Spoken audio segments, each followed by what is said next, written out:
They stripped her of everything: her name, her dignity, her right to survive. But the one thing they forgot to take was the only thing that would destroy them all. A widow branded with her dead husband's sins, a town that chose a lie over justice, and one winter so savage it turned men into monsters. This is the story of Evelyn Harper, the woman everyone wanted gone, and the mountain man who bet his life she was worth saving. If this story moves you, drop your city in the comments. I want to see how far this tale has traveled. Hit like stay until the end, because the woman they threw away is about to become the last thing Black Ridge ever forgot. The morning they decided to kill Evelyn Harper, not with a bullet, not with a rope, but with the cold, she was standing in front of Harlan Greer's dry goods store with her last 2 coins pressed so hard into her palm that the edges left marks she'd carry for days. She wasn't there to beg. She told herself that 3 times on the walk over, each step crunching through ice that had refrozen overnight into something mean and sharp. She was there to buy flour, half a pound, maybe less if Greer had jacked up his prices again, which he had a habit of doing whenever the mountain passes closed and no new supply wagons could get through, just enough to make something that resembled bread, something to get through another night. She pushed open the door. The bell above it rang, and every head in the store turned. There were 4 people inside: Martha Simmons with her basket hooked over one arm, the 2 Pruitt brothers killing time near the stove, and old Delbert Finch sitting on the stool he'd claimed as his personal property sometime around 1863. They all looked at her the same way. Not with anger, not right away. Just that flat, cold recognition that said you again before any of them opened their mouths. Harlan Greer looked up from behind the counter. He was a wide man with a face built for disappointment. Heavy brows, a jaw like a shelf. Eyes that didn't so much look at you as evaluate whether you were worth looking at. "We're closed," he said. Evelyn glanced around the clearly open store. The fire was going. The lamp was lit. Martha Simmons had a wedge of cheese sitting right there on the counter. "The sign says open," Evelyn said. "Sign's wrong." She stood there a moment, feeling the cold she'd brought in with her start to settle around her ankles. She'd learned over the past 3 months that there was a specific kind of silence that preceded cruelty in Black Ridge. It wasn't the silence of people holding their tongues. It was the silence of people deciding how much they were willing to say out loud. Martha Simmons turned away first, suddenly very interested in the bolts of fabric on the far wall. "Mr. Greer," Evelyn said, keeping her voice even, "I have money, 2 cents. I just need a little flour. I'm not asking for anything I haven't paid for." "Your money's no good here. It's legal tender." "Evelyn," he said her name like it tasted bad. "Your husband robbed the payroll of 6 good men. 2 of those men got families that are going hungry this winter because of what Thomas Harper did. You think I'm going to take your money and put it in the same till with theirs?" "Thomas is dead," she said. "He's been dead for 4 months. The damage ain't." One of the Pruitt brothers, the younger one, Walt, who couldn't have been more than 19 and had a mean streak that came from having nothing better to do with his time, shifted his weight and said, "Maybe she can ask her outlaw friends to feed her." The other one snickered. Evelyn looked at Walt Pruitt long enough that he glanced away, which she counted as a small victory and the only one she'd have all day. She turned back to Greer. "Half a pound of flour, 2 cents, that's all I'm asking." He picked up the cheese he'd set out for Martha Simmons and moved it behind the counter with the same deliberate slowness of a man who wanted you to understand exactly what he was doing and why. "Get out of my store," he said, "and don't come back." She walked home, if you could call it home, through streets that felt like they were made of spite and frozen mud. The cabin she'd been renting sat at the east end of town, tucked behind the livery stable, which meant she got the smell of horses and manure year-round and the sound of iron being worked at 4 in the morning when Pete Alderman decided to start his day. The cabin itself was barely adequate. 1 room, a fireplace that smoked more than it warmed, a door that didn't sit right in its frame and let in a whistle of wind no matter how many rags she stuffed into the gaps. She'd moved there after Thomas died, after the house they'd shared, the house she'd thought was partly hers, turned out to be in his name only, along with every debt he'd accumulated without telling her. She hadn't known about the robbery. She genuinely hadn't known, and for a while she'd believed that would matter. That someone in Black Ridge would look at her face and see that the shock was real, that the grief was real, that she had not been standing beside her husband counting stolen money while decent men went without their wages. No one had looked at her that way. What they'd seen was the wife. And in Black Ridge, the wife was close enough to guilty. She let herself into the cabin and stood for a moment in the dark before striking a match for the lamp. The light came up slow and yellow, catching the edges of the space, the narrow bed with its single blanket, the table with its one chair, the cold fireplace. The woodpile beside it held maybe 3 logs. Enough for tonight if she was careful, not enough for tomorrow. She sat down at the table and put her 2 coins on the surface and looked at them. The problem wasn't just food. The problem was everything. 3 months ago, when Thomas Harper had ridden into an ambush of his own making and taken a bullet in the chest, he'd left behind what amounted to a collection of disasters wrapped in a man's clothing. Debts to men she'd never met. A business arrangement with someone called Rourke that she still didn't fully understand. A reputation that had attached itself to her like a brand the moment the sheriff read the charges aloud in the town square. She'd tried to work. Ida Beaumont had let her wash laundry for 2 weeks before someone, she never found out who, told Ida that having Evelyn Harper on her property was going to be bad for business. The schoolteacher position she'd applied for had been turned down with a letter so polite it made her teeth ache. Even the brothel over on 2nd Street, which didn't have the luxury of being selective, had told her they weren't hiring. The 2 cents on the table had come from selling the last of her good hairpins to a woman passing through on the stage. She'd thought they might last her another week if she stretched them.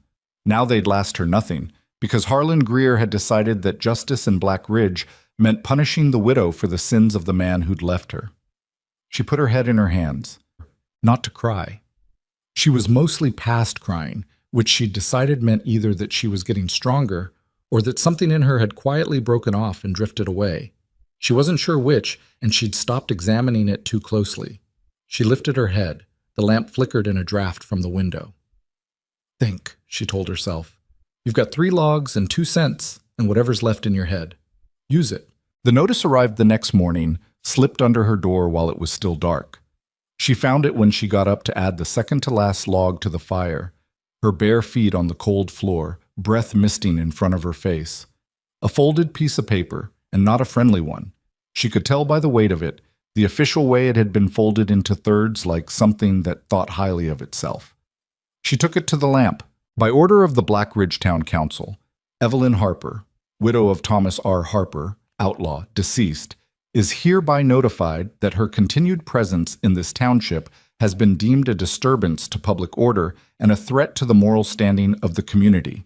She is directed to vacate all premises within the township limits by sundown on this date, December 14th, 1878, and to not return. Failure to comply will result in forcible removal. Signed, Mayor Arthur Kane, Councilman J. Beaumont, H. Greer, T. Pruitt. She read it twice. Then she set it on the table beside the 2 coins and put her hands flat on the wood and breathed. December 14th. Today. Sundown. She went to the window and looked out at the mountains that ringed Black Ridge on 3 sides like a closed fist. The peaks were white and hard under a sky the color of dirty pewter. The passes she knew of, the one south toward Redemption Creek, the one east toward the Halford Valley, had been closed since mid-November. 2 men had tried the southern pass 2 weeks ago, and one of them had come back alone, and he hadn't said much about what happened to the other one. They were telling her to walk into that. They were using the mountains to do what they couldn't do with a rope without having to answer for it later. She thought very clearly, they know. They knew the passes were closed. Harlan Greer knew, because he tracked supply wagons for a living. Arthur Kane knew because he'd been talking about it at the livery 2 days ago while she'd been walking past. She'd heard his voice floating out through the open doors, something about not expecting new stock until February. They all knew. This wasn't an eviction. This was a sentence. She spent an hour trying to think of someone who might help her. The list was short and depressing. Reverend Mills had made it quietly, but clearly understood that associating with her was not in the community's interest. Doc Haverford was a decent man, but had a wife who'd decided Evelyn was a corrupting influence, and the doctor had long since learned to pick his battles based on what he'd have to sleep next to that night. Clara Ames at the boarding house had slipped her a meal once, back in October, but Clara was widowed herself and couldn't afford to be on the wrong side of the council's favor. There was no one. She packed what she had, which didn't take long: a change of clothes, her husband's old hunting knife, the one thing of his she'd kept, not for sentiment, but because it was practical, her mother's small mirror with the cracked corner, and a wool scarf that had seen better days but still held some warmth. She rolled them into a blanket and tied it with a strip of leather. Then she sat down and waited. She wasn't sure what she was waiting for. Maybe for a better idea to present itself. Maybe for something to change. Maybe she just needed to sit in the only space that had been hers, even temporarily, even grudgingly, before she left it. The fire burned down. She didn't add the last log. By 2 p.m, half of Black Ridge had apparently decided that watching Evelyn Harper leave was worth the cold. She stepped out of the cabin with her bundle and found them gathered, but not a mob, nothing so organized as that, but a loose congregation of people who'd found reasons to be near the east end of town at that particular hour. Martha Simmons with her ever-present basket. The Pruitt brothers, Walt grinning like this was entertainment. Old Finch sitting on a fence post. Some faces she recognized and some she didn't. A handful of children who'd been allowed to watch, which said something about what the adults of Black Ridge wanted the next generation to learn about justice. Harlan Greer stood near the front, his arms crossed, his expression that of a man who's successfully completed a transaction. Evelyn walked out into the cold and faced them. She'd thought about what to say. She'd run through several versions during the hours of sitting and waiting. Something dignified, something that made clear she knew what they were doing and she knew they knew. Something they'd remember, even if only in the uncomfortable hours of 3 a.m, when the things you've done come back wearing the faces of the people you did them to. What came out instead was, "You're killing me. You know that." Nobody answered. "The passes are closed. It's 15 below up on that ridge. You're not evicting me. You're just making someone else pull the trigger." She looked at Greer specifically. "Or too cowardly to do it yourselves." Walt Pruitt said, "Nobody's stopping you from going south. The southern pass has been closed for a month. That's not our problem." "No," she said, "it's mine. That's the point, isn't it?" She started walking. What else was there to do? She walked west along the main street because that at least was the direction that would take her through town and out the other side. And she'd rather walk through them than around them. Let them look. Let them count what they'd done. She was halfway down the street when she heard the horse.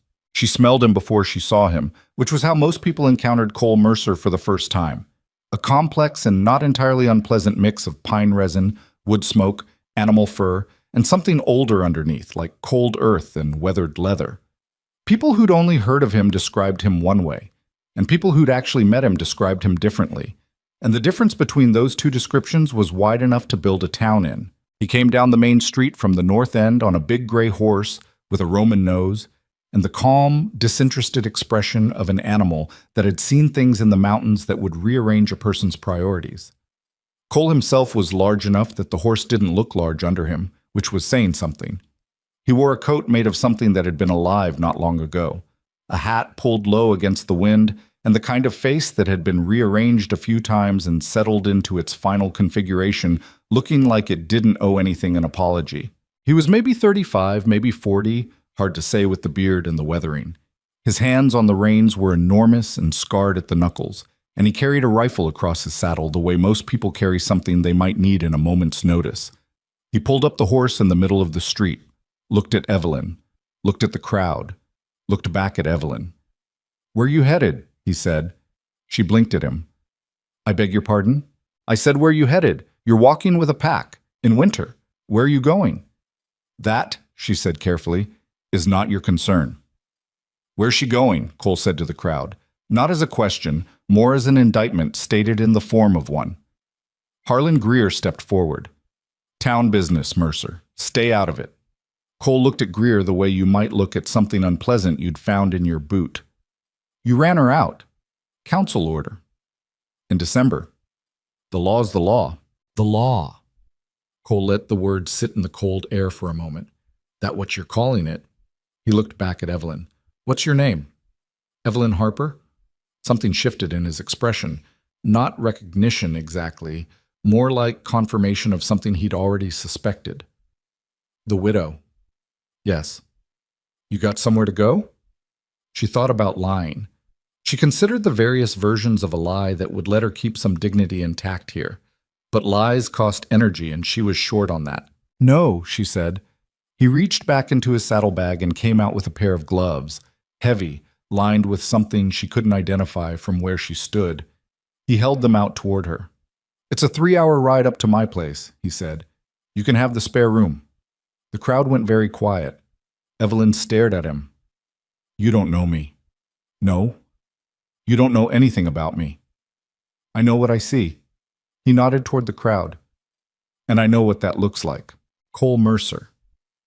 That was Arthur Kane, the mayor, appearing from somewhere behind the crowd with the expression of a man who'd just found something in his house that he'd thought he'd gotten rid of. Kane was a tall man, silver-haired, the kind of handsome that came from never having been hungry. I'm going to ask you to step back from this. You're going to ask me, Cole said. This woman's been ordered to walk into a closed mountain pass in December. Cole's voice didn't rise. That was the particular thing about it. It stayed at the same level the whole time, which somehow made it worse. That what you told her to do, Arthur? Kane's jaw tightened. The council has jurisdiction. Over me? Cole tilted his head slightly. Do you, Arthur? You got jurisdiction over me? The question hung there. Kane didn't answer it, which was its own answer. Cole looked back at Evelyn. My offer stands, he said. You come with me. You have a roof and a fire and food. You work for it. I'm not running a charity operation. I want that clear. But you're not walking into that pass. Evelyn looked at him. Then she looked at the mountains behind him, their white peaks cutting hard lines against the sky. Then she looked at the crowd, at Harlan Greer's sour face, at Walt Pruitt's disappointed grin, because this wasn't going to end the way he'd hoped, at Arthur Kane and his silver hair and his jurisdiction, and something crystallized in her chest. All right, she said. Cole reached down a hand. She took it. He pulled her up behind him in one motion that suggested he was considerably stronger than he looked, which was already considerable, and the horse shifted under the new weight and then settled. Mercer. That was Kane again, one last attempt. This is not... Goodbye, Arthur, Cole said, and turned the horse north. They didn't talk for the first hour. She didn't know if that was his habit or if he was giving her time, and she decided it didn't matter either way because she needed the time regardless. She spent it cataloging what had happened, the notice under the door, the walk through town, the crowd, and then this large, strange man on a gray horse who'd come out of the mountains and offered her something nobody else had bothered to. The town dropped away behind them. The road, if you could call it that, more of a suggestion of repeated passage, climbed through a stand of snow-heavy pines, and then switch-backed up the first ridge, the horse picking its way with the patience of an animal that knew this ground cold. You're going to want to lean in when we go up the steep parts, Cole said, breaking the silence without ceremony. Balance. Nothing personal. Understood, she said. Another 20 minutes went by. You know what they said about me, she said. Not a question. I've heard. Do you believe it? He thought about it, which she appreciated. He didn't rush the answer. I've seen a few people in my time who were actually guilty of what they were accused of, he said finally. They carry it different, like they're waiting to be found out. He paused. You don't carry it like that. That's not exactly a declaration of innocence. No, he agreed. It's not, but it's what I've got. She considered that. And you're willing to act on it. I acted on what I saw, which is a crowd of people running a woman out of town in the worst month of the year. I didn't need to know your whole story for that. She sat with it. What do you want from me? She asked. In exchange for the room. Work, he said. I trap through the winter. I'm out on the line most days from before light until late afternoon. The cabin needs tending, fire, cooking, whatever repairs come up. I can't do all of it myself. That's it? That's it. Nothing else. He looked back at her over his shoulder, a brief glance. No, he said. Nothing else. She believed him. She wasn't entirely sure why, given that she had approximately no reliable track record of correctly assessing men's intentions, as Thomas Harper had demonstrated comprehensively. But something in the way he said it, matter of fact, almost bored by the question, made her believe him. All right, she said again. The cabin came into view as the light was going gray and long across the snow. It was not what she'd expected, which she realized she'd been constructing expectations without any real information to base them on. She'd imagined something small and rough, a trapper's box, something functional to the point of brutality. What she saw was substantial. 2 stories, or close enough, with a steep roof built for shedding snow. A covered porch running along the front, a solid stone chimney. Outbuildings off to the right, a woodshed, what looked like a skinning shed, a small barn. The whole thing sat in a clearing backed up against a rock face, sheltered from the north wind by the cliff and from the east by a heavy stand of pines. You built this, she said. Mostly. Yourself. Mostly, he said again. She climbed down from the horse and stood in the snow and looked at it. The clearing was quiet in the way that only remote places could be. Not the absence of sound exactly, but a different quality of it, as if the mountain was listening to itself instead of to people. Cole led the horse toward the barn, and she followed. Spare rooms at the top of the stairs, he said, pulling the saddle. Blankets in the chest. Fire in the main room should still be going. I banked it before I came down. You plan to bring someone back with you? He shook his head. I planned to spend the night in town and come back in the morning. Didn't work out that way. Why did you come down in the first place? He hung the saddle on its rack and started working on the horse's bridle, and she saw a kind of economy in his movements that spoke of years of doing the same things in the same order without wasted motion. Supply run, he said. Needed a few things. She waited. He glanced at her, and I'd heard about the council meeting. Someone mentioned it at the feed store last time I was down. Figured I'd see how it played out. You came specifically to see what they did with me. I came to do my supply run. I happened to be there when the other thing happened. She wasn't sure she believed that, but she let it go. He finished with the horse and started toward the cabin, and she followed him across the snow toward the porch, and she thought, this is either the wisest thing you've ever done or the most desperate. And then, maybe those are the same thing. The first week passed in the specific and merciless way of survival. No room for abstraction, no space for anything beyond the immediate physical demands of staying warm and fed at altitude in winter. She learned the cabin, learned its particular logic, where the wood was stacked and why, which boards in the floor had soft spots and would rot through if you got them wet, how the chimney needed to be adjusted in high wind to keep it from backdrafting smoke into the room, what the water situation was with the well and when it was likely to freeze, and what you did when it did. There was a system to everything, built by a man who'd lived alone long enough that the system was entirely his, and followed rules that made sense once you understood them, and looked arbitrary until you did. She worked. She'd told him she would, and she meant it, not as a performance of gratitude. She wasn't built for that, and she suspected he'd have found it irritating anyway. But because the work was there, and she was there, and it needed doing. She cooked what there was to cook, which turned out to be more varied than she'd expected. Cole's stores were well stocked, a sign of genuine preparation rather than improvisation. She kept the fire. She mended things that needed mending. She started taking inventory of the supplies, not because he'd asked, but because it made sense and she needed something to do with her mind. On the 4th day, she found a loose shutter on the east side of the cabin and fixed it with tools she found in the barn. Cole came back that evening and noticed and didn't say anything about it, which she'd already started to understand was its own kind of acknowledgement. Wind's picking up, he said, dropping his pack by the door and moving to the fire. Going to get bad by morning. I made a stew, she said. Used the salt pork and some of the dried beans. He looked at the pot and then at her. You made cornbread. There was cornmeal. Yeah. Something in his face shifted, something small and difficult to name. I know. They ate at the table across from each other, which was strange in its mundane ordinariness. 2 people eating dinner in a kitchen in a cabin like it was a thing people did. You've been taking stock, he said. The supplies. Yes, I hope that's... It's fine. He broke off a piece of cornbread. What did you find? You're well stocked for most things. You're low on salt. You'll need more lamp oil by February. Your flour will last another month, maybe 5 weeks if we're careful. She paused. I noticed you have 2 sets of everything, plates, cups. You didn't buy those for yourself. He ate without answering. "Were you married?" she asked. "No." She waited. "A friend," he said finally. "Someone I thought might end up here. Didn't work out." She nodded and didn't push, and they finished the meal in a silence that was, for the first time, not uncomfortable.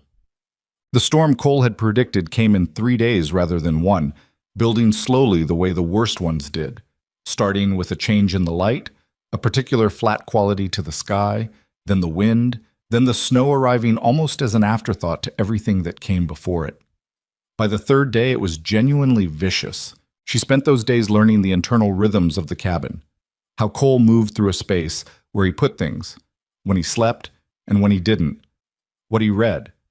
The Bible, which surprised her, worn down to its spine, along with 2 almanacs and a legal text that she couldn't imagine the context of. He was quieter than anyone she'd ever been around, not hostile, not cold, just still.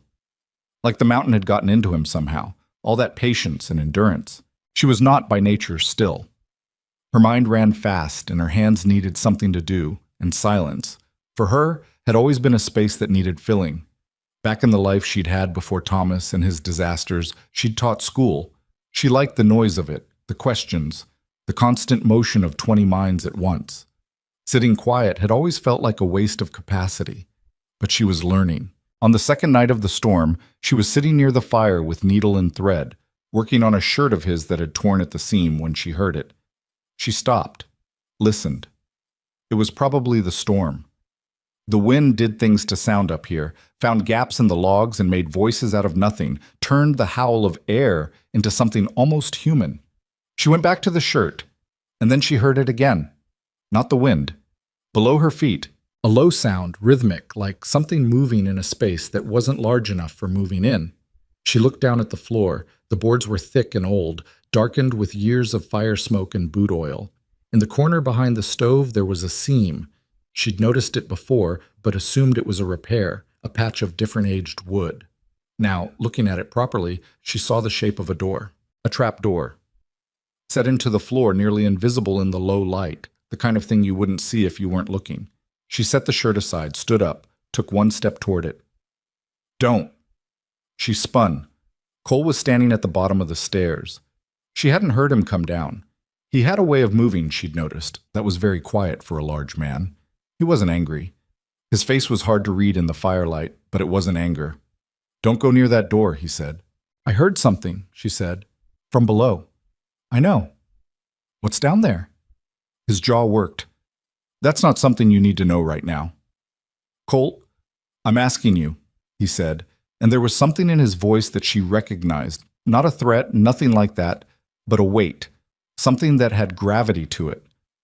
"Stay away from that door. I'll explain what I can, when I can." She stood there looking at him in the trapdoor and back at him. She could push it. She could demand an explanation. She was sharing this man's house, and she'd heard something under the floorboards, and she had every right to know what it was. She could stand here and make it a thing, or she could look at his face, at the lines of it, at the way he was carrying whatever this was. "All right," she said, for the third time in a week. She sat back down by the fire and picked up the shirt. Cole stood at the bottom of the stairs a little longer, watching her. Then he went back up.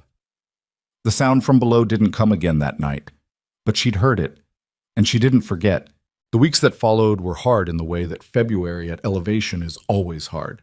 Not dramatic, not acute, just relentless. The cold had a weight to it. The work had a weight to it. Some days the snow came down so thick that visibility dropped to the length of your arm, and the cabin became the whole world. She found herself adjusting. Not to comfort. Comfort wasn't available in any significant quantity, but to something underneath comfort, a kind of bedrock functionality. Her body got stronger. The first week her hands had bled from the firewood, the cold opening cracks in skin that wasn't used to it.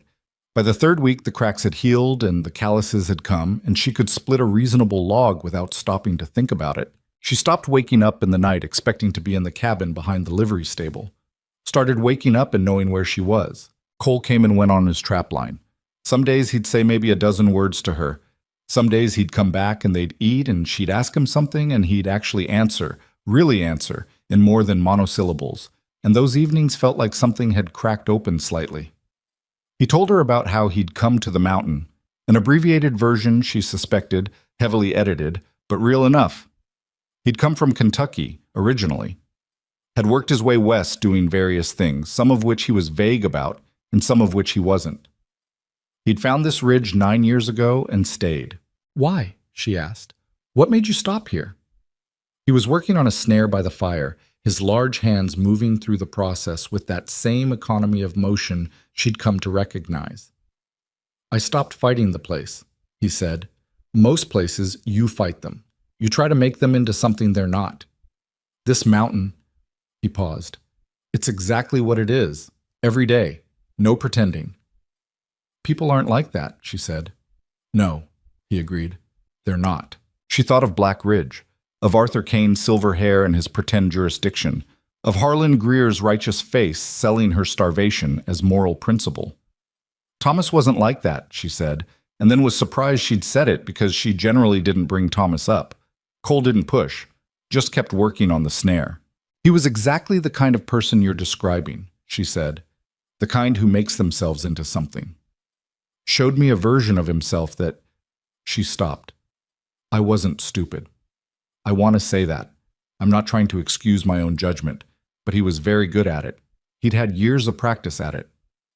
"Did you love him?" She thought about it honestly. "I loved who I thought he was," she said, which I know sounds like a deflection, but I mean it as a real distinction. The man I thought I married was worth loving. The man he turned out to be wasn't the same person. Cole tied off the snare and set it down. "You're still angry," he said. "Yes." "At him." "Yes, and at myself." She looked at the fire. "At Black Ridge, too. But that's simpler. That's just people being what they are when it's safe to be that way. Thomas," she shook her head, "that's more complicated." "Anger at someone you loved always is," he said. Something in the way he said it made her look at him. He was looking at the fire, too. "The friend," she said, careful. "The one you bought the second plate for." He didn't answer right away. "Yeah," he said eventually. "They hurt you." "They made choices," he said. "I made some too, that's all." She nodded. They sat with the fire between them and the storm doing whatever it was doing outside, which tonight was a low, sustained moan around the eaves. And the silence was a different thing than it had been at the start. Not empty, not uncomfortable. Something that had been worked into a different shape by weeks of sharing space and words and the specific honesty that comes when there's no audience and nowhere to go, Saad. She was almost asleep when she heard it again, the sound from below. Clearer this time. The storm had died down and the cabin was quiet, and there was no ambiguity. It was a voice, muffled by the floor and whatever space lay beneath it, but a voice, saying something she couldn't make out. She lay still in her bed upstairs and listened. The voice stopped, started again. Then she heard Cole's footsteps on the stairs, going down. Heard the creak of the main room floor, a sound she'd learned to identify as the trapdoor. That particular groan of wood. A brief exchange she couldn't hear, then the trapdoor again. Then silence. She stared at the ceiling. There is a person in that cellar. She was not imagining it. She had not imagined it. She turned onto her side and pulled the blanket up and thought about Cole Mercer. His face in the firelight when he'd said, "Don't go near that door." The weight in his voice that she'd read as burden rather than threat. She thought about the legal text in his small library. She thought about the way he moved, the way he carried himself. The 1,000 small competencies of a man who'd learned to operate in spaces where one mistake could mean you didn't come back. She didn't know what was in that cellar. There were several possibilities, and some of them were terrifying. But she thought about what he'd given her, a roof, a fire, food, space. She thought about the way he'd ridden into Black Ridge and looked at the crowd and looked at her and made a decision based not on what he knew, but on what he saw. She thought about the plate he'd bought for someone who never came. She thought, "You've been wrong before." She thought, "But you've been right before too."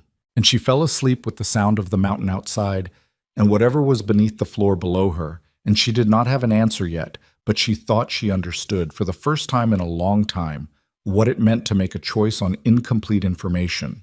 Not blindly, not carelessly, but with the full knowledge that certainty was not available and you acted anyway. That was the first night she slept all the way through until morning. Outside, the wind had gone completely still.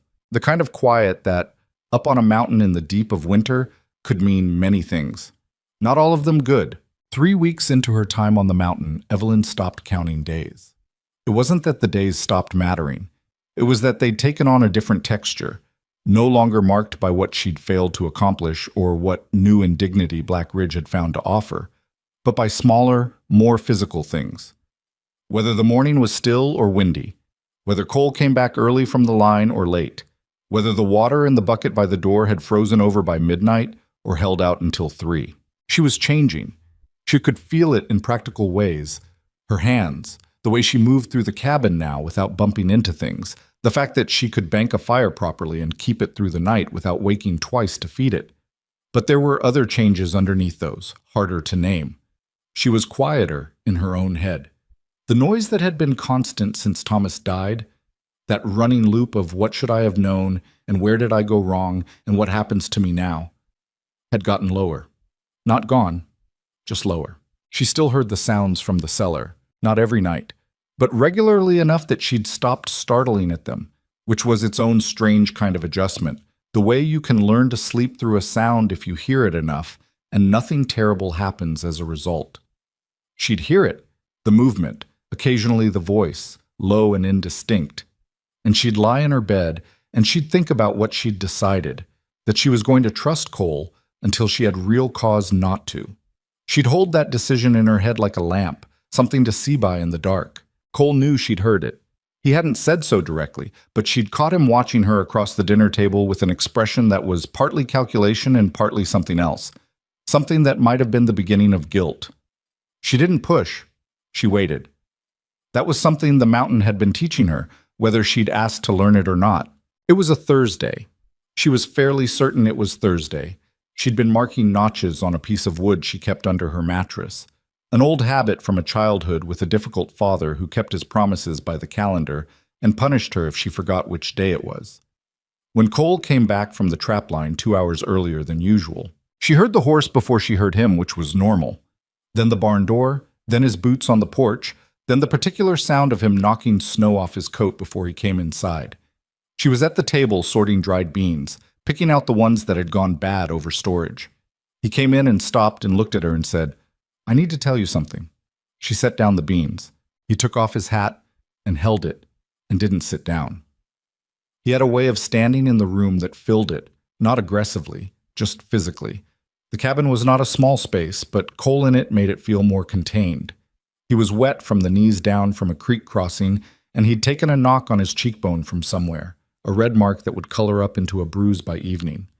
"There's a man in the cellar," he said. "I know," she said. He looked at her. Something shifted in his face. He'd been braced for more reaction than that. "How long have you known?" "I heard a voice the second week.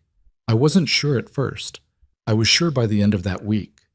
He sat down then, across from her, and put his hat on the table between them. He rubbed the back of his neck and looked out the window, which showed nothing but the wall of pines and the white light of an overcast afternoon. "His name is Del Rourke," he said. Evelyn went very still. Rourke. That name. That was the name in Thomas's papers, the ones she'd found in the false bottom of his travel case after he died, the ones she'd read 3 times trying to understand what she was looking at. Rourke arrangement, 20%, delivery by November. "Del Rourke," she said. "Is he related to a man named Rourke who my husband—" "His brother," Cole said. "Younger brother. Goes by Del to keep some distance from the family name." He looked at her. "You've heard the name." "Thomas had correspondence with someone called Rourke. I didn't know what it meant. I still don't entirely." Cole was quiet for a moment, working out something in his head. She'd seen him do this before. He didn't speak until he'd gotten his thoughts in order, which she'd initially read as evasiveness and had come to understand as care. He didn't want to say the wrong thing, and when someone's silence came from that rather than from indifference, you learned to wait. "The payroll robbery," he said, "the one your husband was involved in. That wasn't Thomas's plan." She looked at him. "Thomas was recruited," Cole said, "by Daniel Rourke, Del's older brother, the one that ran the operation. Thomas knew the route, knew the timing, because he'd done legitimate transport work for some of the same mining operations. He was a weak point, and someone found him and used him. He paused. I don't say that to excuse him. He made choices, but he wasn't the architect. Who was? Cole's jaw tightened. That's the part that gets complicated. Tell me the complicated part. He looked at her for a long moment, and she held his gaze, and she thought, this is it. This is the thing that's been sitting underneath everything since I got here, and I would rather know it than not. The robbery was planned by Daniel Rourke, Cole said slowly, who was taking orders from someone else. Someone with money and standing and a great deal to gain from those 6 men not receiving their wages when they were supposed to. He looked at his hat on the table. Someone in Black Ridge. The cabin was very quiet. The council, she said. One member of it, specifically. He looked up at her. Arthur Kane. She heard the name, and something happened in her chest that wasn't quite surprise. It was the feeling of a thing you'd half known taking its final shape, like watching fog burn off a mountain in the morning and seeing what was underneath. Arthur Kane, the mayor. The silver-haired man with his jurisdiction and his deliberate steps back in the town square, watching her walk away with the patience of a man who'd already won. The stolen payroll, she said. What happened to it? Most of it was moved once. Daniel Rourke had it somewhere in the valley. He died before he could deliver it to Kane. Something unrelated. A fight over a card game, 3 months before Thomas died. The money's been in a kind of limbo since then. Kane can't claim it without drawing attention to why he wants it. The Rourke operation fell apart without Daniel running it. Cole looked at her steadily. Del Rourke knows where it is. He's the only one left who does. That's why he came to me. Why did he come to you specifically? Cole was quiet for a moment. Because I'm not connected to Kane or to Black Ridge. Because Del trusted that I'd at least hear him out before doing anything he wouldn't like. He shifted in his chair. And because he knew I had some reason of my own to want Kane held accountable. What reason? He didn't answer right away. His eyes went to the window again, and she watched his profile. The straight line of his nose, broken once and reset imperfectly, the set of his jaw. A man named Garrett worked for me, he said, 2 winters ago. Good man, good trapper. He found out something about the Kane operation. Overhead something he shouldn't have down in town. Came back up here and told me about it. He stopped. A week later, he went back down for supplies. He didn't come back. The weight of that settled over the room. They killed him, Evelyn said. I can't prove it. I've never been able to prove it. He could have just... There are ways to die up here that don't require anyone's help. But... He looked at his hands. But I know what I think happened. She sat with that for a while. The beans were still in front of her on the table, the bad ones separated into a small pile to the left. The fire was doing its work behind her. Del Rourke is hiding from Kane's people, she said. Yes. Kane knows Del is the last link to the money and the last person who can implicate him. He's had people looking for Del since Daniel died. Cole looked at her directly.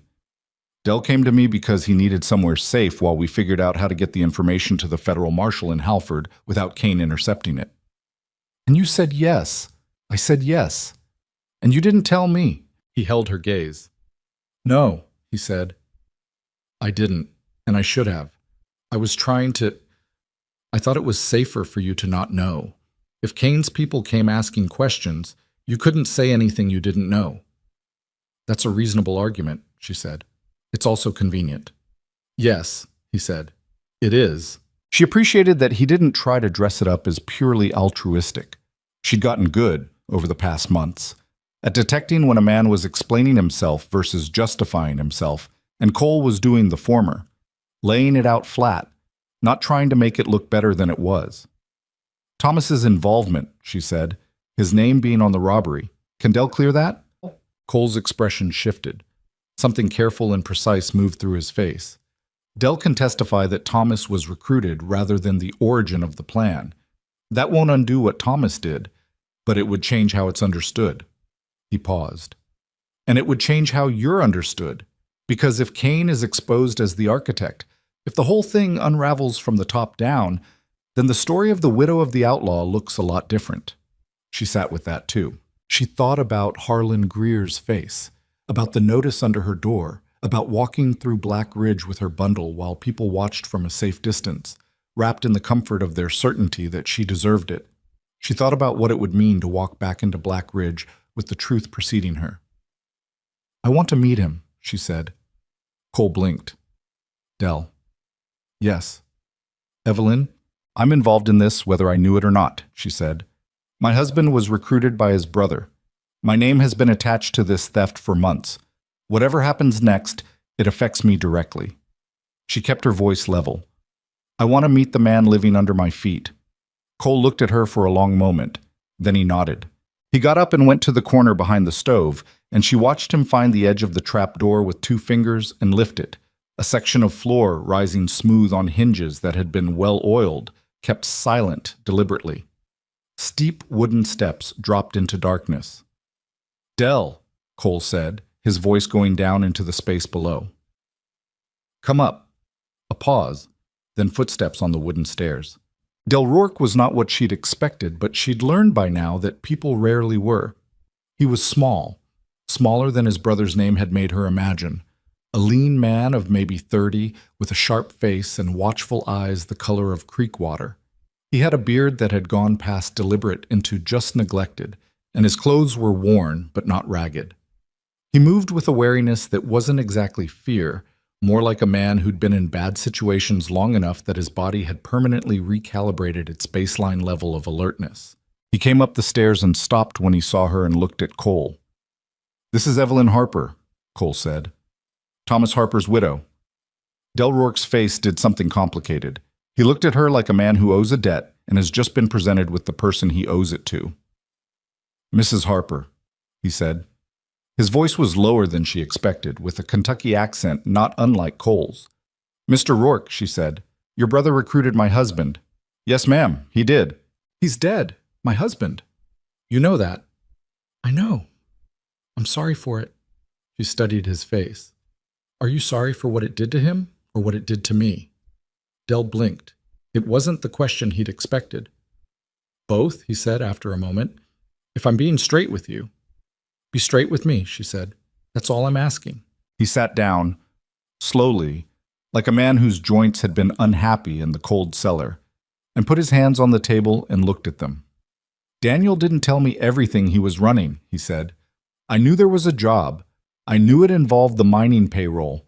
I didn't know who was behind it on the money side until after Daniel was dead and I got into his papers." He looked up at her.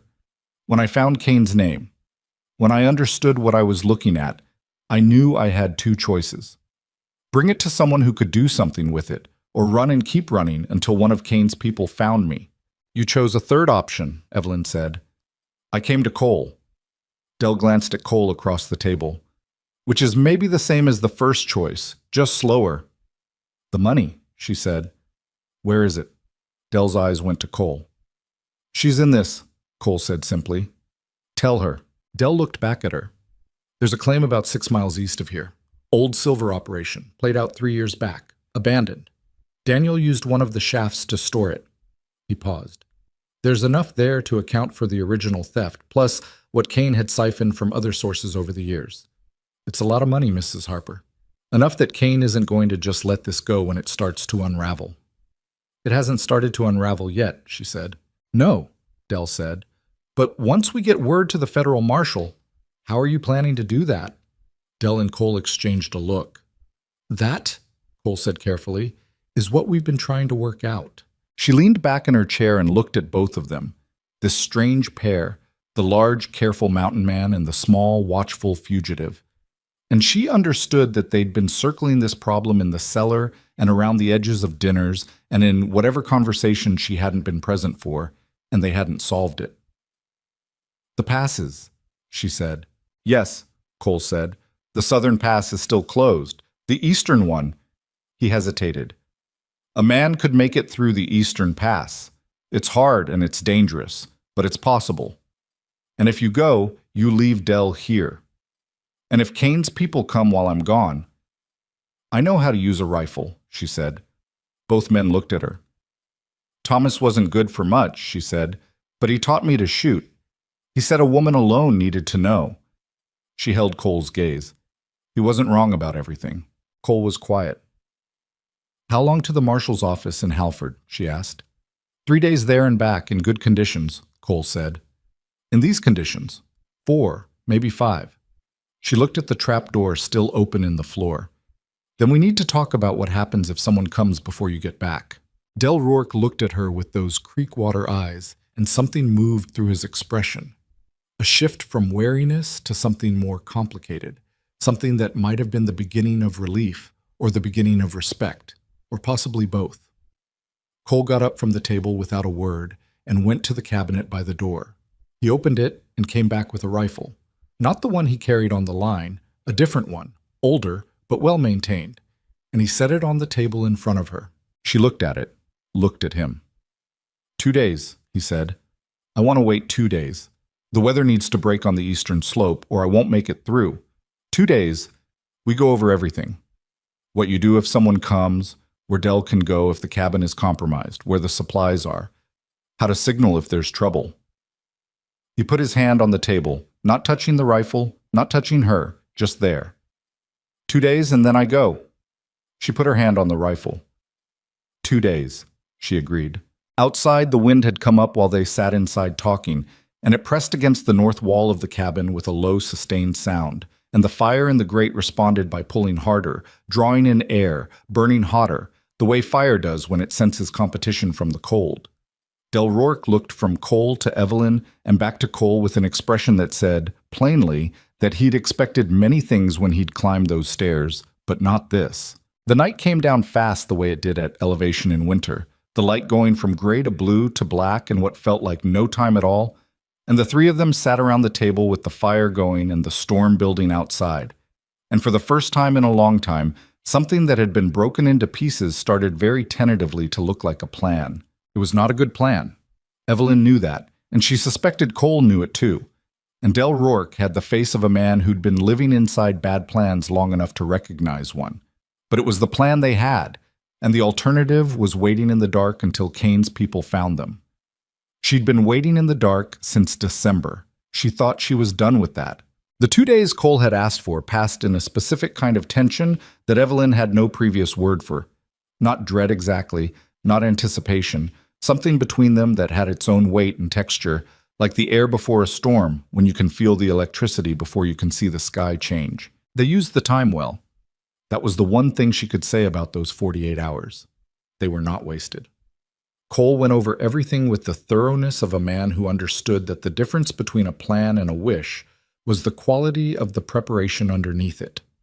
He showed her the rifle properly, not in the way Thomas had taught her, quick, impatient, assuming she'd figure out what he skipped, but methodically, taking it apart and putting it back together twice until she could do it herself without looking.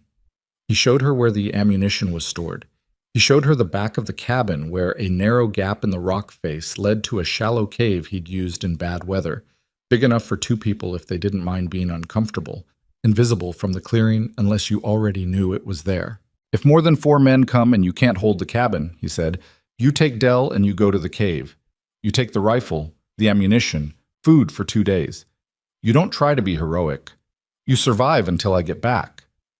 And if you don't get back," he looked at her, "then you wait until spring and you go south." She didn't argue with the logic of it. Del came up from the cellar during the days now, which changed the dynamic of the cabin in ways that were strange and not entirely comfortable. He was a quiet man, Del, but his quiet was different from Cole's. Where Cole's silence had a settled quality to it, something rooted, Del's had the feel of a man who was always half listening for something he didn't want to hear. He flinched at sounds. He sat with his back to the wall. His eyes went to the windows too often. But he was not a bad man. Evelyn had made her judgments about that carefully, watching him over those 2 days, the way he spoke about his brother with a grief that was real and complicated, a man mourning someone he'd loved and couldn't respect. The way he talked about the men who'd lost their wages in the robbery, naming them, knowing their names, carrying that in a way that said it wasn't abstract to him. "You could have run," she told him on the second evening. Cole was outside doing a final check on the horse and his gear, and she and Del were at the table with the fire going. "When Daniel died and you found out what Kane was, you could have just disappeared. Dell looked at his hands. I thought about it. But you didn't. I got a sister in Missouri, he said. 2 nephews. If I run and Kane's people track me, they'd find her eventually. That's how men like Kane work. You run, and they follow, and they're not particular about who they hurt along the way. He looked up. Only way to stop that is to stop Kane. She nodded. Besides, Dell said, and something shifted in his expression, a kind of rueful self-awareness. Daniel made a mess. Rourke family made a mess. Felt like a Rourke ought to have some part in cleaning it up. Cole came back in then, stamping snow from his boots, and he looked at both of them at the table, and something in his face said he was glad to see it, the two of them talking without the air going sharp between them. He left before first light the next morning. Evelyn was awake when he came downstairs, though she'd been lying in the dark for an hour before that, listening to the sounds of the cabin and the mountain around it, trying to decide if she was scared. She was. She knew that clearly enough, but fear had a particular quality to it that she'd been learning to work with rather than against. It sharpened things when you let it, made the edges of the world more distinct. She got up and went downstairs. Cole was at the table with a cup of coffee he must have made quietly, his pack by the door, his coat already on. He looked up when she came down and didn't look surprised to see her. She poured herself a cup and sat across from him. They didn't say much. There wasn't much to say that hadn't already been said. The plan was what it was. The risks were what they were. Language at that point would have been filling silence for its own sake, which neither of them had ever been inclined toward. After a while, Cole said, "I'll be back in 4 days, 5 at the outside." "I know. Dell's more capable than he looks. If something happens, Cole." She met his eyes. "Go." He looked at her for a moment. Then he picked up his pack and his rifle and he went out into the dark, and she heard the horse moving in the barn and then the sound of hoofbeats going away up the trail toward the eastern pass, getting quieter until the mountain swallowed them. She sat at the table until it was fully light. Then she went to the trap door and knocked twice on the floor beside it, the signal they'd worked out. "Dell," she said, "come up. We've got work to do." The first day was quiet. Too quiet, probably, but she didn't say that to Dell. He knew it as well as she did. They were both people who'd been in enough uncertain situations to read the quality of quiet correctly, and this one had a held breath feeling that set the hairs on her arms up. She kept the fire low enough to reduce the smoke visible from below. She kept the front shutters angled so that the lamplight didn't show clearly from the trail. These were things Cole had told her to do, and she did them without resentment, because they made sense, and because she'd come far enough from Black Ridge in her own head to understand that pride about following reasonable instructions was a luxury she couldn't afford.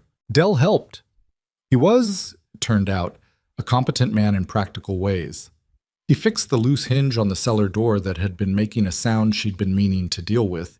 He identified a gap in the cabin's north wall that was letting in cold and plugged it with the same mix of clay and dry grass Cole used for the purpose.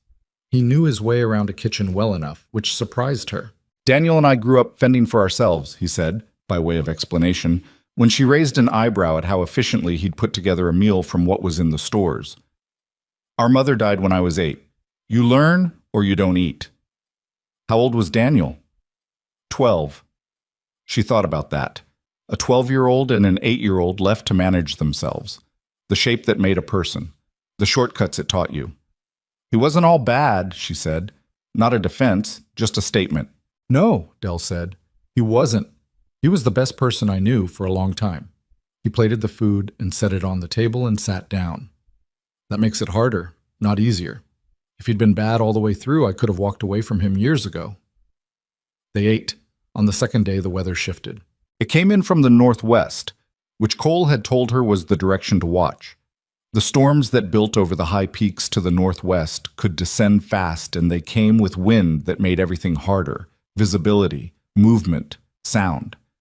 By mid-morning, the sky had gone the color of a bruise, and the pines at the clearing's edge were moving in ways that made her think of agitation, of something trying to get loose. She was carrying wood from the shed to the porch when she saw the tracks. She stopped, set down the wood carefully without dropping it, because dropping it would make noise. The tracks came in from the west, not from the trail Cole used, which came from the north, but from a different angle, cutting across the lower edge of the clearing at a point where the tree line was thickest. Boot prints. 2 sets, maybe 3. Hard to be certain because the wind had already started working at the edges, softening them. Recent. Within the last hour, she estimated. Maybe less. She picked up the wood and carried it to the porch with the same pace she'd been using, as if she hadn't seen anything, as if she were just a woman doing a morning chore in the cold. She went inside. She set the wood down by the stove. "Dell," she said, keeping her voice low and flat. "We have company." He was across the room and had looked out the side window before she finished the sentence. "How many?" he said. 2 or 3 sets of tracks, coming from the west." He looked at her. "They came around the trail. They're trying to approach from a direction Cole wouldn't have covered." "Yes." She was already at the cabinet, pulling out the rifle. "Get in the cellar." "I'm not—" "Dell." She looked at him. "You're the only person who can place Kane at the robbery. You're the only person who knows where the money is. You're the only thing that makes any of this worth anything." She held his gaze. "Get in the cellar and don't come out unless I tell you to." He held her gaze for 3 seconds. Then he went. She shut the trapdoor over him and pulled the corner of the rug back into place the way Cole had shown her, obscuring the seam. Then she went to the window, the east-facing one, angled so she could see the clearing without being directly visible from it. And she waited. They came out of the tree line 10 minutes later. 3 men. She'd been right about the number. They moved with the careful spacing of men who knew what they were doing, not bunched together, enough distance between them that you couldn't take more than one with a single shot. 2 of them she didn't recognize, hard-faced men in heavy coats with rifles carried at a working angle, the barrel-down posture of men who expected to use them. The third was Walt Pruitt. Of course it was Walt Pruitt. She thought of him grinning in the dry goods store, grinning on the street the day she left. He wasn't grinning now. His face was set in an expression of concentrated purpose, and she realized, watching him cross the clearing toward the cabin, that this was what Walt Pruitt looked like when he was being used for something. He'd found his function. It wasn't a pleasant thing to understand about a person.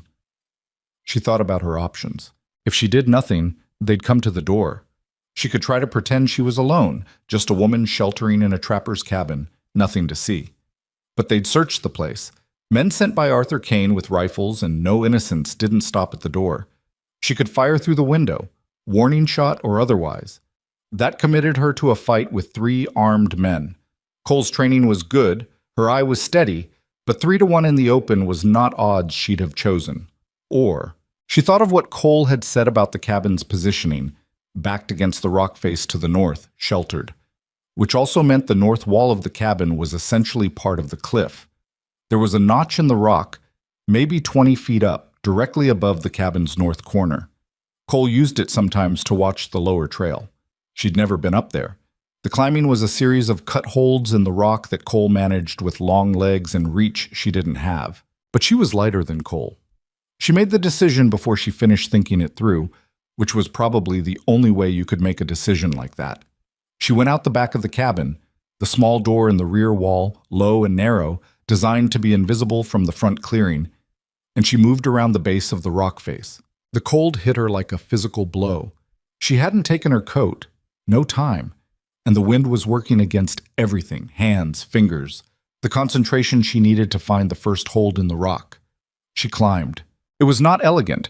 She cut her right hand on a sharp edge of stone 3 holds up, and felt the blood before she felt the pain, warm, and then cold almost immediately.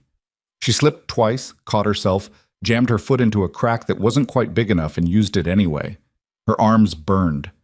She was higher than she'd planned to be before she found the notch, and for a bad moment she wasn't sure she'd found the right one.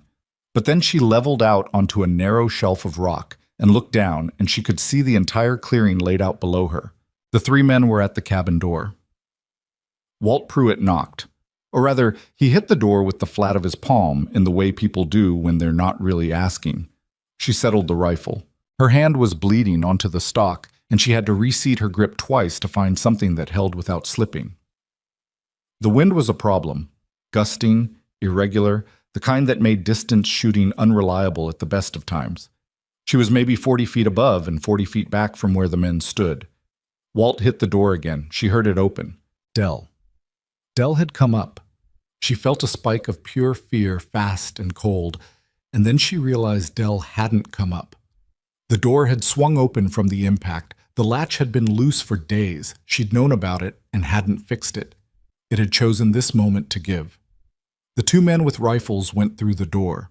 Walt stayed on the porch. She heard them moving inside, heard something fall, heard a voice, not Dell's, one of the men calling something to the other. She held on Walt Pruitt. He was standing on the porch with his rifle in his hands and his back partially to her, looking at the tree line on the west side of the clearing. Looking for Cole, probably. Looking for something coming at them from the direction they expected, not from above. She heard the sound from inside go sharp, a crash, then voices raised, and she knew they'd found something. The cellar door, maybe, the rug disturbed, something. She didn't wait. She shifted her aim from Walt to the rifle he was carrying, specifically the stock, and she fired. The shot in that altitude, in that cold, was immensely loud. It rolled off the rock face and came back doubled, and Walt Pruitt went off the porch in the same instant, not hit, but reacting to a sound that seemed to come from everywhere at once. His rifle hit the porch rail and clattered down into the snow. The two men came back out of the cabin fast. She was already moving the rifle. She fired again. Into the snow 2 feet in front of the nearest man, a deliberate miss. And the message was clear enough. I can hit what I'm aiming at, and right now I'm choosing not to. All three of them scattered. They moved for the tree line. Fast, low, covering each other the way they'd been trained to. One of them fired back, twice, both shots going wide and high because they couldn't locate her position. She pressed herself flat against the rock and felt the cold through the front of her shirt, and breathed. She counted to 30, looked over the edge.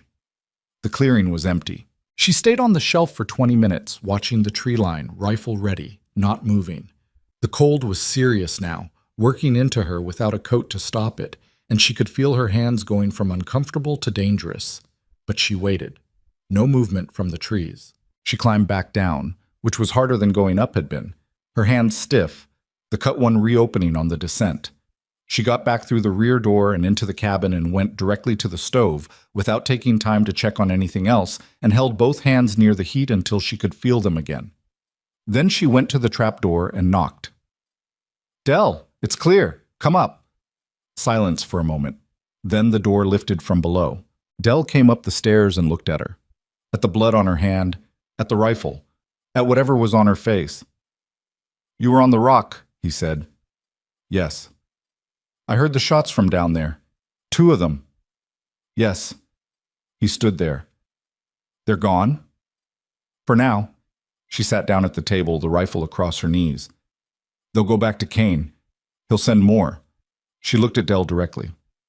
"How long until Cole gets back?" "He left this morning, 3 days minimum." "Then we have 3 days." Dell sat down across from her slowly. His face was doing the thing she'd seen before, the calculation, the assessment of available options. She recognized it because she was doing the same thing. "They know someone's here, he said. "They know you didn't run." "Good," she said. He looked at her. "If they know someone's here and holding the cabin, they have to come back with more men," she said, "which takes time, which is time Cole has to get to Halford and back." She set the rifle on the table. "They can't let this go. Not with what you know, not with the money sitting in that shaft. Kane will come himself eventually." Dell was quiet for a moment. "You want Kane to come here." "I want this to end," she said. "Not run. End. If Kane comes here and Cole comes back with the marshal, that's a lot of things going right in the right order." "Yes," she said. "It is." She looked at her cut hand. The bleeding had slowed. She'd need to wrap it, clean it, do it properly before it got cold and stiff and useless. "Dell," she said, not looking up, "before your brother got into this business, when you were young, your mother died when you were 8. Yeah. How did you get through it, the 2 of you?" He thought about it. "One day at a time, mostly. We didn't have a plan, we just got through the next thing, and then the next one." She nodded, went to get the cloth she'd used to wrap her hand. "Mrs. Harper," Dell said behind her. She turned. His expression was difficult to name, something that had started as guilt and traveled through a considerable amount of territory to get where it was now. "I know you didn't ask for any of this," he said. I know what it cost you. Your husband, your name, the town. He stopped. I can't give most of that back. But if Cole gets to the marshal, if this works, I'll testify to everything, every name, every date, every arrangement Daniel ever told me about. He held her gaze. I'll make sure they know Thomas was used. I'll make sure they know what Kane did to you specifically. It's not enough, but it's what I've got. She looked at him for a long moment. It's something, she said. She wrapped her hand and went back to the east window and watched the tree line, and the afternoon light changed over the clearing, going long and golden, and then fading toward gray, and the pines stood dark against the sky, and somewhere in them 3 men were deciding what to do next. She knew what she was doing next. She was staying exactly where she was. They came back on the 3rd night. She'd known they would. Not hoped, not feared, known, with the flat certainty of someone who'd stopped bargaining with probability and started simply accounting for it. She and Dell had spent the intervening days preparing in the specific way of people who understand they're outnumbered and are trying to make that matter less. Dell had turned out to have a practical mind for defensive problems, which she supposed made sense. A man who'd spent years adjacent to his brother's criminal operation had probably absorbed more tactical thinking than he'd ever wanted to. He showed her the angles from each window, which ones gave coverage of the clearing and which ones were blind spots. They moved the heavy table against the front wall below the main window. Not a barricade exactly, more a firing platform, something to brace against. They brought in all the wood from the porch so neither of them would need to open the door. They ate well, because Dell said you didn't know when the next chance would come, and he was right. At night she slept in 2-hour stretches, taking turns with Dell watching the east window. The second night she woke from one of those short sleeps with her heart already running fast, a sound in her ears that might have been a dream and might not, and she lay still in the dark of the cabin listening until she was sure the clearing was quiet. Then she got up and took the watch from Dell, who'd been awake since midnight and was developing the gray, hollowed look of a man fighting his own body's desire to quit. Sleep, she told him. You sure? Dell, sleep.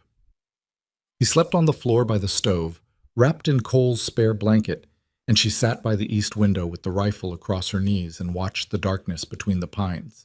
Cole should have reached Halford by now. That thought she let herself have, not dwelling in it, not building anything fragile on top of it, but holding it as a simple fact. He'd been gone 2.5 days. The eastern pass was hard but passable. He knew the terrain like his own hands. He would have reached Halford. He would have found the marshal. She made herself stop there and not calculate what came next. The attack, when it came, started with the horse. It was clever. She had to acknowledge that later. They'd sent someone to the barn first, quiet, patient, working at the latch for what must have been a long time given how cold stiffened it was. She heard the horse react before she heard anything else, that particular sharp sound of an animal alarmed, and she was on her feet before it resolved into anything she could identify. She woke Dell with one hand on his shoulder, and when he came up from sleep she held a finger to her lips and pointed toward the barn. His eyes sharpened immediately. He reached for the pistol Cole had left with them and checked the load without making a sound, which she appreciated. She went to the west-facing window, the one that gave a partial view of the outbuildings, and in the pale snowlight she saw movement at the barn door. 1 man, maybe 2. Not Walt Pruitt this time, someone shorter. They were leading the horse out. They're taking the horse, Dell said quietly beside her. To make sure we can't run, she said, or to draw us out. She looked at the horse, Cole's gray, the one with the Roman nose and the disinterested expression, being led across the clearing toward the trees. Something moved in her chest, something that was partly anger and partly the recognition that they were better organized than she'd hoped. She didn't go out after the horse. Dell glanced at her. I know, she said, answering the question he hadn't asked. But if I go out there, they take me. The horse can be gotten back. I can't. He nodded. 3 minutes later, something hit the roof, a sound like a stone, except stones didn't roll the way this did. It traveled across the pitched surface, and then she smelled it, a thin, sharp thread of smoke that wasn't from the fireplace. She looked up at the ceiling and saw nothing yet, but she knew what was happening.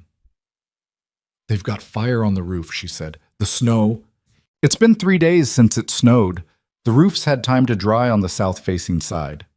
She was already moving to the door, not to open it, to listen to what was outside it. They're going to burn us out or wait for us to run. Dell looked at the trapdoor. No, she said. If the floor catches, the cellar isn't safe. There's no other exit. He knew that. He was looking at it anyway, the way people look at inadequate options when there are no adequate ones. The smoke smell was getting stronger.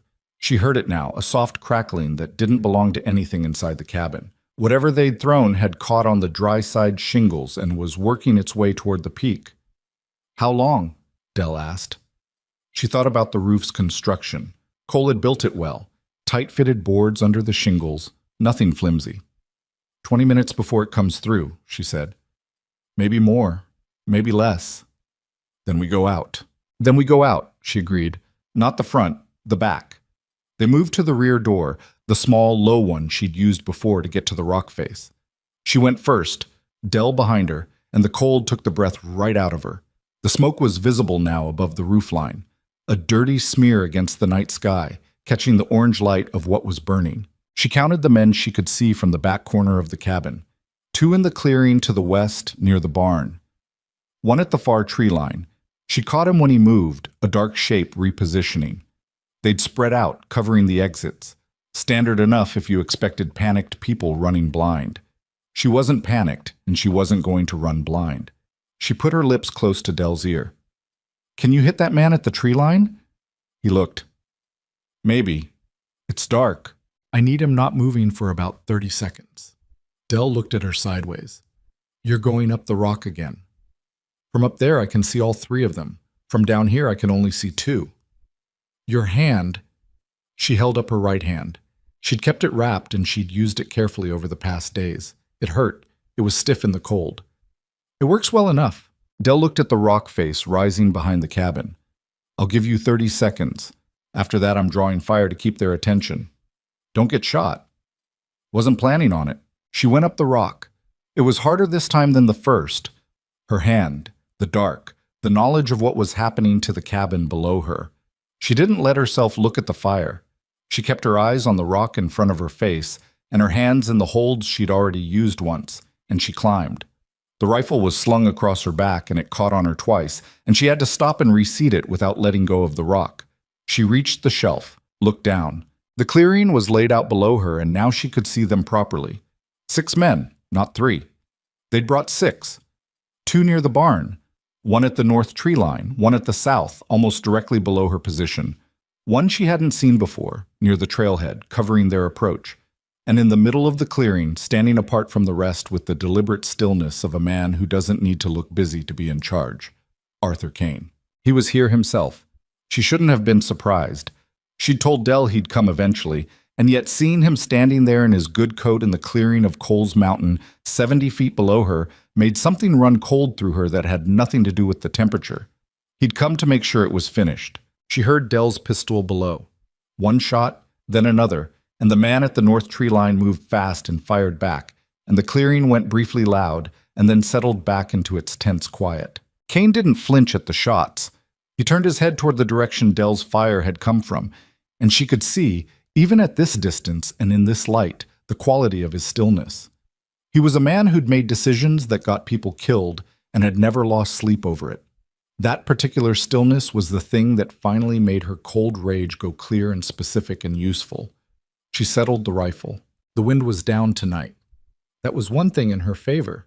The air was brutal cold, but it was still. No gusts to compensate for. And the snowstorm from 3 days ago had left the world with a strange reflective clarity, the white ground catching whatever light existed and giving it back. She watched Kane. He turned to say something to the man nearest him. Walt Pruitt, she saw now, Walt Pruitt again like a bad coin, and gestured toward the cabin. He was directing something, probably calling for more fire, more pressure, or for men to breach the rear door before whoever was inside could use it. She shifted her aim. She wasn't going to shoot Arthur Kane. Not because she didn't want to, not because some part of her didn't think the world would be cleaner for it, but because a dead man could not testify against himself, could not produce the evidence that would clear her name, could not be hauled before a federal court to account for what he'd done to 6 miners and their families and 1 widow he'd helped drive into a mountain winter. A dead man was just a dead man, and she needed Arthur Kane to be something more complicated and more useful than that. What she was going to do was make him understand that he was not in control of this situation. She moved her aim to the man at the south edge of the clearing, the one she could see clearly, the one covering that angle. She had maybe 4 seconds before Kane's direction reached the men and they moved on the cabin.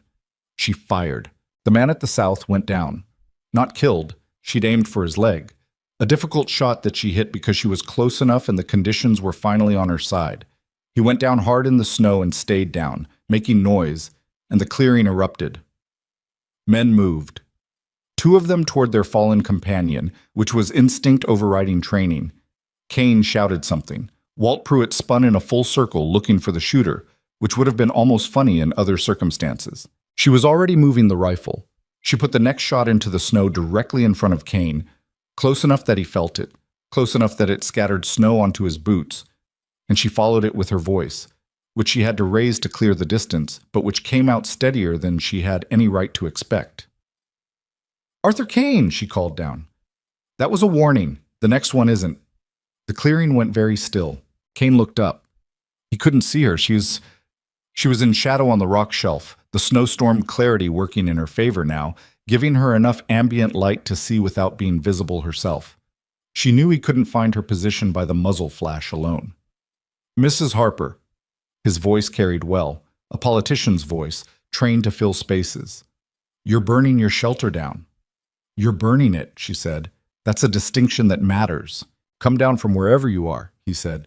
"You and Rourke both. Nobody else needs to get hurt tonight." "Del Rourke is going to testify before a federal marshal," she said. "That's already in motion. Your men rode all this way for nothing."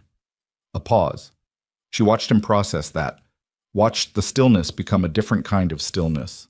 "You're bluffing," he said. "Cole Mercer left for Halford 3 days ago." Another pause. Longer. "Mercer could have an accident in the mountains," Kane said. "It happens." "It does," she agreed, "but you'd need to know where he was to arrange it, and you don't." She kept the rifle on him. "How many more of your men do you want down tonight, Arthur? Because I can see all of you from up here, and you can't see me at all." Walt Pruitt said something she couldn't hear. Kane raised a hand and Walt went quiet, which told her something about the hierarchy. Even now, even out here, it was Kane's hand that stopped the room. "What do you want?" Kane said. His voice had shifted. Not softer, not more reasonable, but different, the way a man's voice gets when he's moved from confident to calculating. "I want you to call your men back," she said, "and I want you to still be on this mountain when Cole gets back with the marshal." He actually laughed. "You think I'm going to stand here and wait to be arrested?" "I think you're going to do whatever gets the most men off this mountain alive tonight," she said, "including yourself." The man she'd shot in the leg was being helped to a sitting position by 2 of the others. He was conscious, vocal about his pain, not dying. She'd measured that shot carefully. Kane stood in the middle of the clearing in his good coat and looked up at the darkness where she was, and she could feel, even from 40 feet, the process of his thinking. She'd made him into something he hadn't expected to be tonight, which was a man without good options. "The cabin's burning," he said. "Not a threat this time, just a fact." "Yes," she said. "It is." And it was. She could smell it stronger now and see the glow from around the north edge of the cabin roof, and she felt it like something physical, a grief she didn't have time for. "Your people did that. Come down," he said, a different tone now. "Come down and we can talk about how this goes. Your name, your husband's name, I can fix that. I have the authority in Black Ridge to—" "You have no authority here," she said. "You're standing on Cole Mercer's mountain with a burning cabin behind you and a rifle on your chest from somewhere you can't find. You don't have authority, you have a problem." She heard it then, coming from the north trail. Hoofbeats. More than one horse. Coming fast down from the pass, and she felt a surge of something that she was not going to call relief yet because it wasn't over. She held it at bay and kept the rifle on Kane and listened to the sound get louder. Kane heard it too. She saw him turn toward the north trail, and the particular quality of his stillness broke apart. Cole came out of the tree line first. The gray horse recovered somehow, or this was another horse she couldn't tell in the dark, moving fast across the upper edge of the clearing. Behind him, 3 other riders, and one of them was in a coat she didn't recognize, heavy and official-looking, a badge catching the light for just a moment as he moved. The marshal. Cole had made it. 4 days, not 5.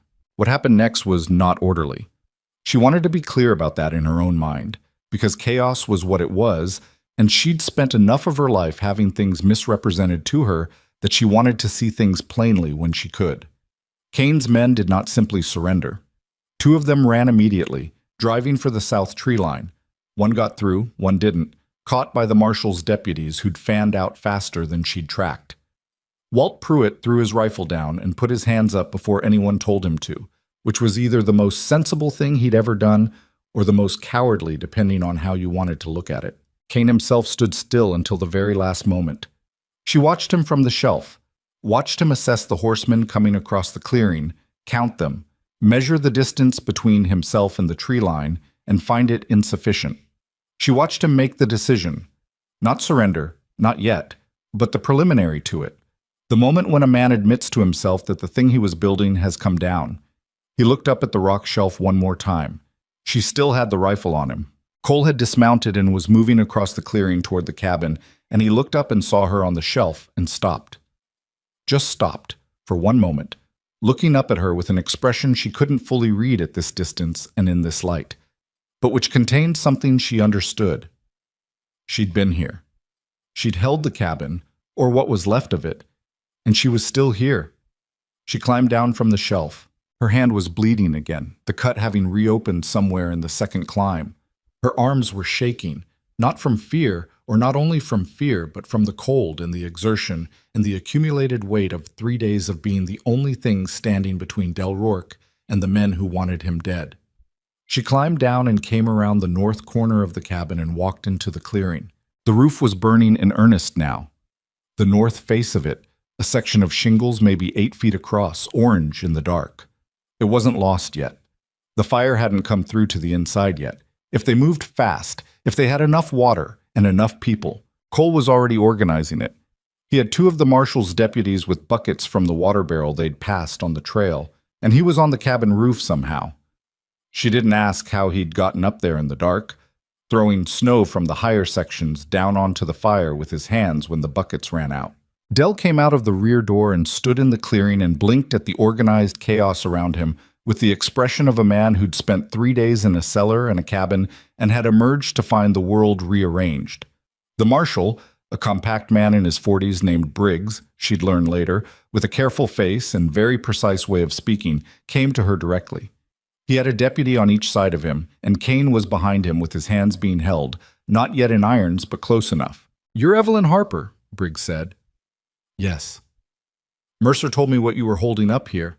He glanced at the burning roof, then back at her. "He wasn't wrong about you." She looked at him. "You have Del Rourke," she said. "He'll testify to everything. He has dates, names, amounts. He knows where the stolen money is." She looked past Briggs at Arthur Kane. All of it connects back to him. Kane's face was doing nothing now. It had gone flat and careful, the face of a man who'd stopped performing and was conserving energy for whatever came next. She'd seen that face before on Thomas, in the last weeks of his life when he'd understood that the consequences of what he'd done were arriving, and there was nothing left to do but wait for them. "Mrs. Harper," Kane said. She looked at him. "I underestimated you," he said. Just that.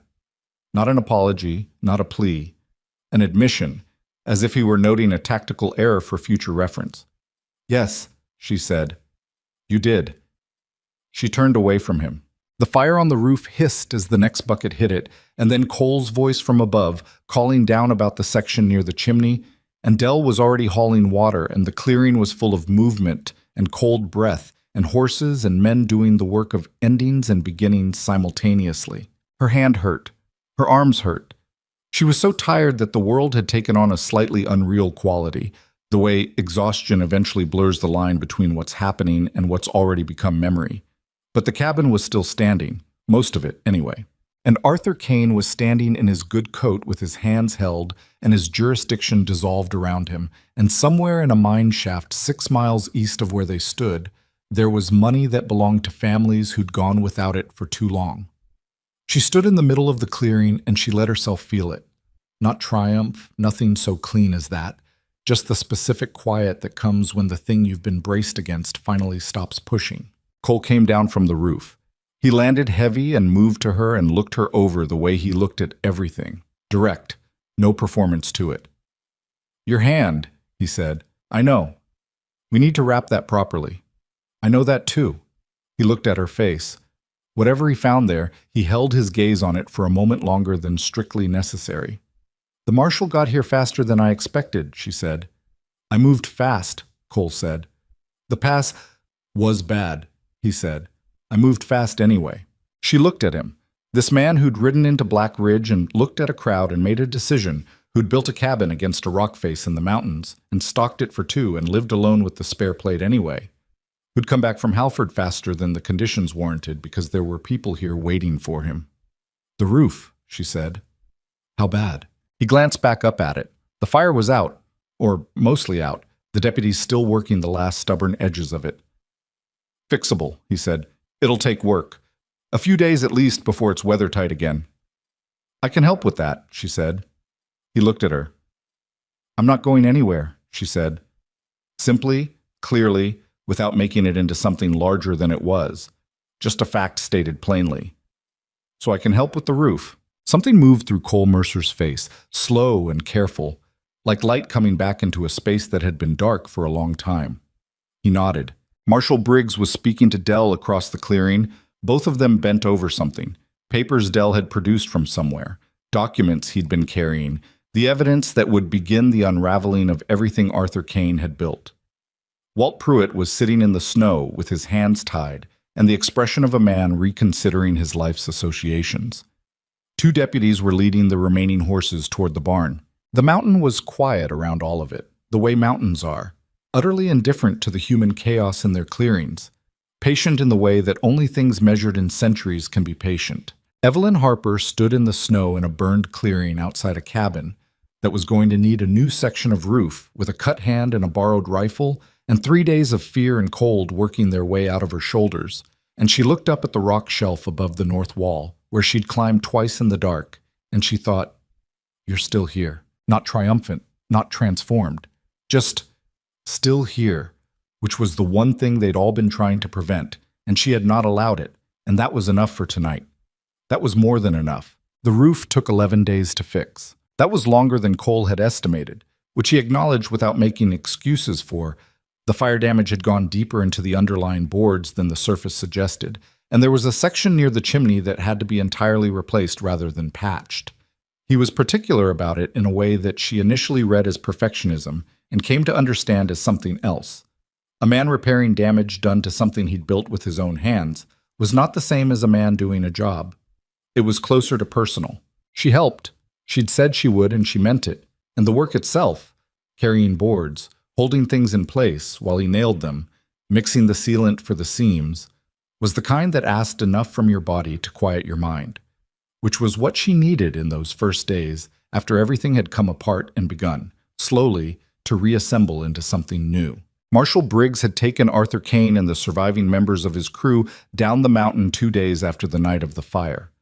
Walt Pruitt had gone with them, his hands in irons, his face wearing the specific expression of a young man who'd mistaken proximity to power for power itself, and was only now understanding the distinction. Del Rourke had gone too, not in irons but in Briggs's custody, a cooperative witness rather than a prisoner, which was the arrangement Cole had negotiated in Halford before he'd ridden back. Before Del left, he'd stood in the clearing with his coat buttoned and his breath making clouds in the cold morning air, and he'd looked at Evelyn with the direct, slightly uncomfortable gaze of a man trying to say something he didn't have sufficient practice saying. I meant what I told you, he said, about the testimony, about your husband's name. I know you did, she said. It's going to take some time. Federal proceedings, Del. She looked at him steadily. I've waited this long. I can wait for the legal process to do what it does. He nodded. Then he said, You're going to be all right up here? She glanced back at the cabin, at Cole on the roof already, starting the first assessment of what needed doing, moving across the burned section with the careful deliberation that was entirely him. Yes, she said. I think I am. Del Rourke rode down the mountain with the marshal and his deputies in the wreckage of Arthur Kane's operation, and Evelyn watched them go from the clearing until the trail bent north through the pines and took them out of sight. Then she went inside and made coffee and carried a cup up to Cole on the roof, which required a certain amount of creative climbing that she managed without asking for help. And he took the cup and drank from it without breaking his examination of the damage. And that was the beginning of the 11 days. The work was good for both of them in ways that were hard to articulate and probably didn't need to be. They moved through the days with the cabin between them as a shared project, which was different from the way it had been before. Before, it had been his place, and she was in it. Now there was a slight but real shift, something that had to do with what she'd done while he was gone, what she'd held and protected, and what he'd ridden 4 days through a hard mountain pass to do. The cabin had earned a different meaning, and they both knew it. They didn't talk about it directly. That wasn't how either of them were built. On the 6th day of the repairs, she was up on the roof beside him, holding a board in place against the new framing while he drove nails, and she said, without planning to, "Tell me about Garrett." Cole's hammer paused. "The man you mentioned," she said. "Who worked for you? Who went down to town and didn't come back?" He drove 2 more nails before he answered. "He was from Tennessee," Cole said. "Came out west about the same time I did. We worked a season together further north before I found this place. When I settled here, he came up to help me build the main structure." He looked along the roof line. "He stayed after that. Suited him up here." "What was he like?" "Talked too much," Cole said, and something moved briefly through his face that was the closest thing to fawn she'd seen on it. "Never stopped. Could build anything, fix anything, had an opinion about everything, whether he knew enough about it to have one or not." He paused. "He was good company." She held the board and let the silence sit where it needed to. "When he didn't come back," Cole said, "I went down, asked questions. Harlan Greer told me Garrett had taken up with a woman in the next valley and moved on, showed me a note." He set the hammer down. "The note wasn't Garrett's writing. I'd seen Garrett's writing. It wasn't his. You knew then." "I knew, but you couldn't prove it." "No." He picked the hammer back up. "Kane had his fingers in everything in Black Ridge by that point. The sheriff, the council, the records. If I made accusations without proof, I'd have been run out of town or worse, and there'd be nobody watching from up here." He looked at her. "So I waited." 2 years, she said. 2 years, he agreed. "And then Del Rourke showed up at my door in November with a story and a dead brother and enough information to finally do something with." She thought about that. 2 years of living with the knowledge of what had happened to Garrett, keeping it close, not letting it become something that broke him. She thought about the spare plate in the cabinet that she'd noticed on her first night here, which she now understood was not for a woman who'd never come, but for a man who was gone. "The plate," she said. Cole looked at her. "In the cabinet, the spare plate, cup, those were his." Cole was quiet for a moment. "Yeah," he said. She nodded and said nothing else about it. Some things didn't need to be expanded on. He'd kept the plate because getting rid of it would have been an admission that Garrett wasn't coming back, and there was something in that she understood completely.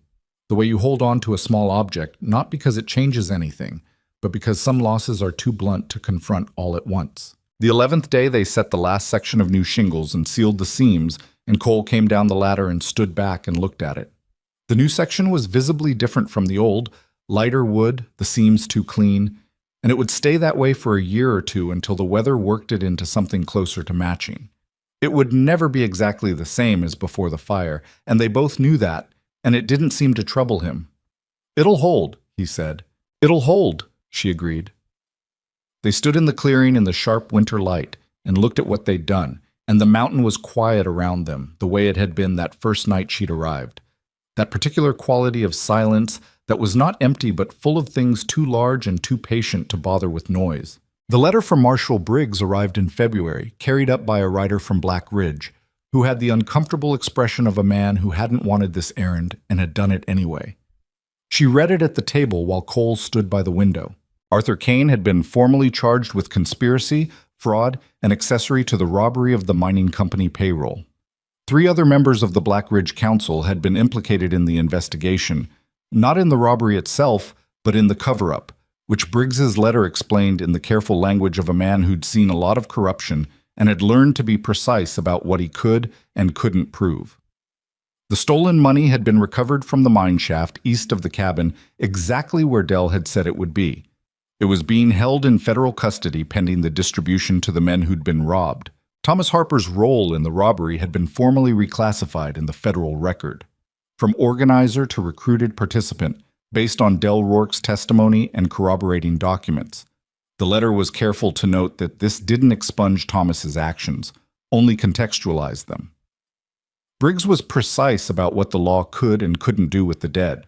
At the bottom of the letter, in handwriting that was slightly different from the body, a more personal edition, Briggs had written, "The woman you left on that mountain is something else. You did right by her, Mercer." She folded the letter. "Well," she said. Cole turned from the window. She held the letter out. He came and took it and read it and set it on the table. "Your name's clear," he said. "Clear," she corrected, because she was done pretending that things were more resolved than they were. Thomas's name would always carry what it carried. Her association with it would always be a fact that certain people in certain places would use a certain way. The law couldn't fix that. What it could do was establish the record, and the record was now established. "Clearer," Cole agreed. She looked at the letter on the table. Del held up his end. "He's a better man than his brother," Cole said. "Probably knew it for years and didn't know what to do with that." She thought about Del in the cellar, Del helping fix the hinge, Del on the other side of the table talking about his mother dying when he was 8. People were not simple, and she'd stopped expecting them to be. "What happens to him?" she asked. Briggs said reduced sentence in exchange for full cooperation. "He'll do time, but not much." Cole picked up his coffee.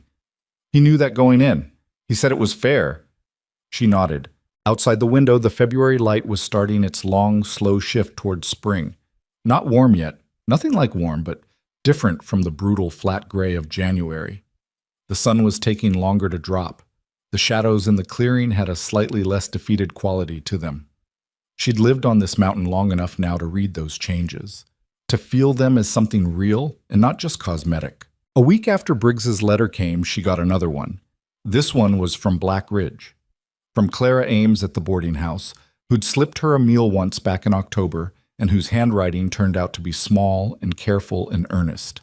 Clara wrote that the town had been, her word, shaken by the revelations about Kane and the council, that Harlan Greer had closed his store for 2 days, and when he'd reopened, he'd been noticeably quieter about everything, which Clara seemed to consider appropriate, that the 2 Pruitt brothers had left Black Ridge entirely, the older one heading north, Walt presumably heading toward whatever legal accounting was waiting for him, that there was talk of a new council and new elections, that people were saying Evelyn Harper's name differently now, which was not the same as saying it correctly, but was at least a movement in that direction.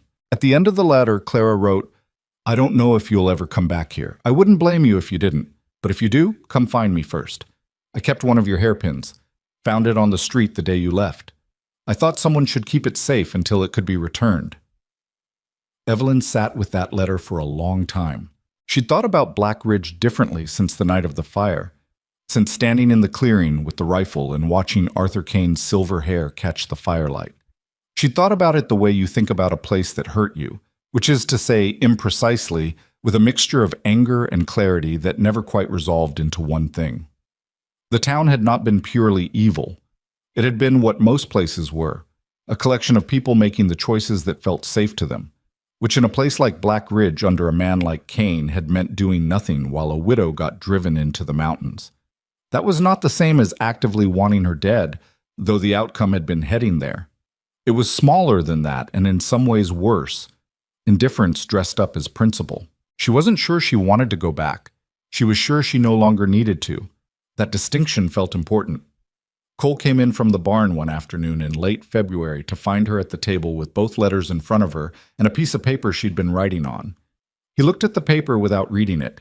He had a habit of not reading things that were plainly personal unless invited to, and started taking off his coat. "I'm writing back to Clara," she said.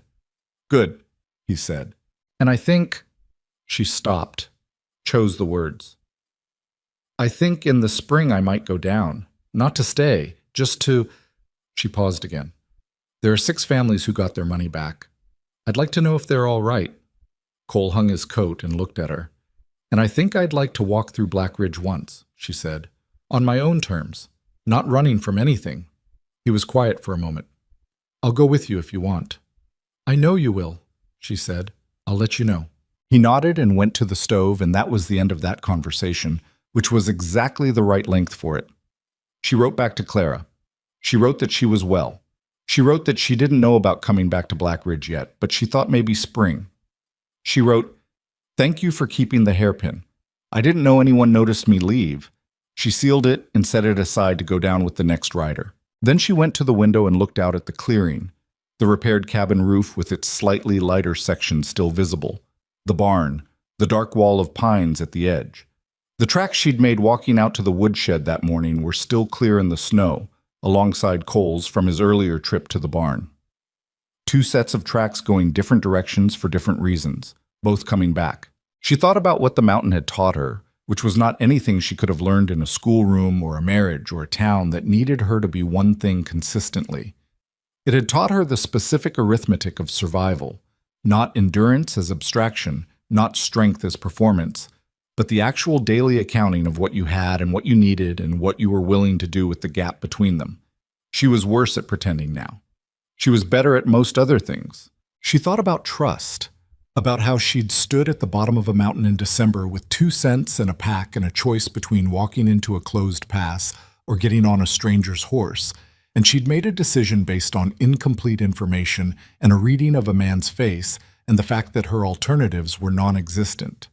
She thought about how that was also, essentially, what Cole had done when he'd ridden into Black Ridge that morning. Two people trusting an imperfect read of a situation they couldn't fully see, and being right enough to still be here. She thought about Thomas, not often now, but still. She thought about the version of him she'd loved and the version of him that had been real, and the distance between those two things, and she'd stopped trying to resolve that distance into something cleaner. He had been both, a man worth loving and a man who'd made ruinous choices, and she had been a woman who couldn't see through the one to find the other, and that was a complicated truth that was simply going to stay complicated. She'd stopped waiting for it to resolve. The days lengthened slowly the way they do at altitude, so gradually you could miss it if you weren't paying attention. But she was paying attention now. She noticed things. The light coming differently through the east window by the end of March. The first sounds from the creek below the cabin, ice cracking, water starting to move underneath. The way the horses in the barn became slightly more restless, picking up something in the air that hadn't been there a month ago. One evening in early April, she and Cole were on the porch. He'd built the porch to face the clearing and the long view south, where on clear days you could see down 3 ridges to the distant impression of the valley where Black Ridge sat. The sky was doing something complicated with color in the west. Not the fierce colors of a cold winter sunset, but something softer, more layered, the kind of sky that looked like it was trying a few things out. "You could have gone back," Cole said. She looked at him. "Briggs's letter. Your name cleared, or clear, as you said. You could have gone back to Black Ridge. Tried to restart something there." She thought about it honestly, the way she'd learned to think about things up here. Not what she was supposed to feel, or what would sound right, but what was actually true. "No," she said. "I couldn't. Because of them. Because of me," she said. "I'm not the same person they threw out in December. That woman could have lived in Black Ridge. She'd been doing it, barely, but she'd been doing it. I don't fit back into that shape anymore." She looked at the view. "That's not a complaint." Cole was quiet. "What about you?" she said. "You could have gone down too, after Kane was taken. You'd done what you set out to do for Garrett. You didn't have to stay on the mountain." "No," he said. "So why did you?" He looked at the western sky doing its complicated thing. "Because it's mine," he said. "Because I built it, and I know it, and there's nowhere else I'd rather be." He paused. "And because the company got better." She looked at him. He was not looking at her. He was looking at the sky, and his profile in the fading light was the same as it always was. The broken once nose, the jaw, the particular quality of stillness that she'd first read as distance and had come to understand was just the way he inhabited himself. Fully, without apology, without performance. "The company got better," she repeated. "Yeah." She turned back to the view. The last of the color was going out of the sky, softening into the deep blue that came before full dark. Below them, 3 ridges away, The lights of Black Ridge would be coming on, small and distant, someone else's world now. "Cole," she said. "Yeah. Thank you for riding into town that day." He was quiet for a moment. "You'd have figured something out." "Maybe," she said, "but you made it faster." He made a sound that was not quite a laugh, but was in the neighborhood of one. "You made it faster too," he said, "on that rock shelf, with 6 men in the clearing." She thought about that. The cold rock under her hands, the bleeding cut, the rifle. Arthur Kane standing below her with his good coat and his dissolving certainty. She thought about the moment she'd decided to fire, the specific clarity of it, the way fear had sharpened down to a single functional point. "I was scared," she said, "up on that shelf. I know." "How do you know?" "Because you're not an idiot," he said. "Scared was the right thing to be." She laughed, actually laughed, which still surprised her when it happened, that her body remembered how to do it and produced it without her having to plan for it. The dark came down fully. The stars at elevation were always startling, more and brighter than anywhere she'd been, the sky up here having a clarity that felt almost confrontational. She'd gotten used to it. She'd gotten used to a lot of things she would not have predicted last December. She thought about the woman who'd walked through Black Ridge with her bundle, 2 cents, the eyes of people who'd decided she was finished on her back. She thought about what that woman had not known, that the mountain was there, that the man was there, that something was waiting that was not punishment but not rescue either, just possibility, which was all anything ever was. The world did not balance its books in any satisfying way. She knew that. 6 men had gotten their money back, but they didn't get back the winter they'd spent without it. Garrett was still gone, and Dell would do time, and Thomas was still dead, and she would carry what she carried about her marriage for the rest of her life. Arthur Kane would stand trial, but the damage he'd done was already done, and the legal process would not repair all of it, only account for it. None of that resolved. It just became part of the shape of things. What remained, after the accounting, was this: a repaired roof that showed where the fire had been, a spare plate in the cabinet that she no longer moved around but no longer avoided either, a letter from Clara Ames with a hairpin in it, waiting for spring, 2 sets of tracks in the last of the snow, going different directions, both coming back. What remained was the mountain in April, beginning its slow return to something livable, and the long view south, and the stars doing what they always did up here, being more than you expected, more than the dark deserved, indifferent and extraordinary and entirely unconcerned with whether anyone was looking. She was looking. That felt like enough. That felt, after everything, like more than enough.